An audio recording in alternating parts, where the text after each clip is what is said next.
بسم اللہ الرحمن الرحیم۔ اس وقت پوری دنیا ایک ایسے کرائسس کا شکار ہے کہ جس کو ہم کرونا کے نام سے جانتے ہیں، اور واقعتاً اس کیفیت کا شکار شاید پوری انسانی ہسٹری میں پہلی دفعہ ایسا ہوا ہے کہ پوری دنیا کے انسان بڑی تعداد میں اور بڑی حد تک اس وبا کا شکار ہوئے ہیں، اور واقعتاً اس کا میگنیٹیوڈ اتنا بڑا ہے کہ جو ابھی WHO کے اعداد و شمار کے مطابق تقریباً 196 ممالک ایسے ہیں کہ جہاں اس بیماری کے متاثرہ افراد پائے جاتے ہیں، اور لاکھوں افراد ہیں کہ جو اس سے متاثر ہو چکے ہیں۔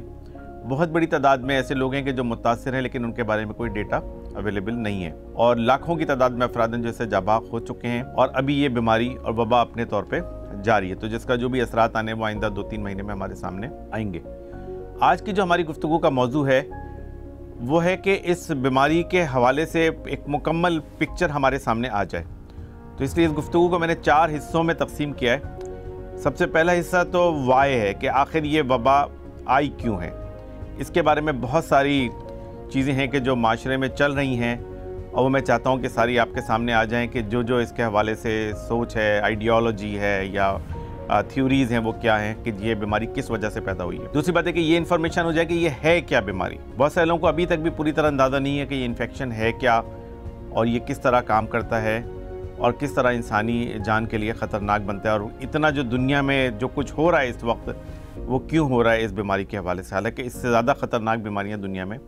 موجود ہیں۔ تیسری بات یہ ہے کہ یہ بیماری کرتی کیا ہے، یعنی پہلا ہمارا سوال ہے وائی، پھر ہاؤ، پھر واٹ، اور پھر آخری ہمارا جو گفتگو کا موضوع ہے وہ یہ کہ اس بیماری کا ابھی تک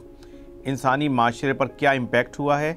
اور انسانی معاشرے پر کیا امپیکٹ ہونے جا رہا ہے، جو پروجیکشنز کی صورت میں ہے کہ کیا امکانات ہے، اس میں مثبت بھی اور منفی دونوں چیزیں شامل ہیں۔ تو سب سے پہلا جو سوال ہے وہ یہ کہ اس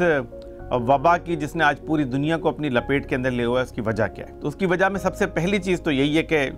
شاید یہ اللہ رب العالمین کی طرف سے انسانوں کی ایک آزمائش ہے، کہ اللہ تعالیٰ نے قرآن میں اس بات کو فرمایا ہے کہ ہم دنیا کے انسانوں کو آزمائیں گے، بیماری سے بھی، بھوک سے بھی، نقصان سے بھی، جان اور مال کے نقصان سے بھی آزمائیں گے۔ تو یہ ایک اللہ رب العالمین کی طرف سے آزمائش ہے، اور آزمائش اس لیے ہوتی ہے کہ لوگ اللہ کی طرف واپس پلٹ آئیں،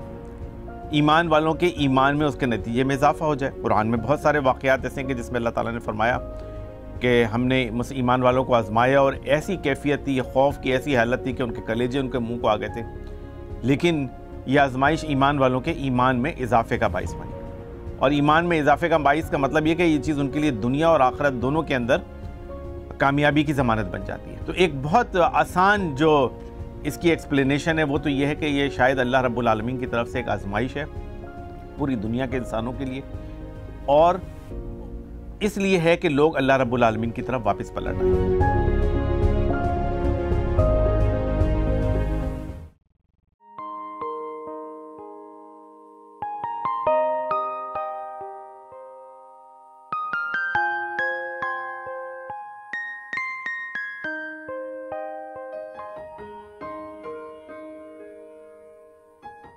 Thank you for watching.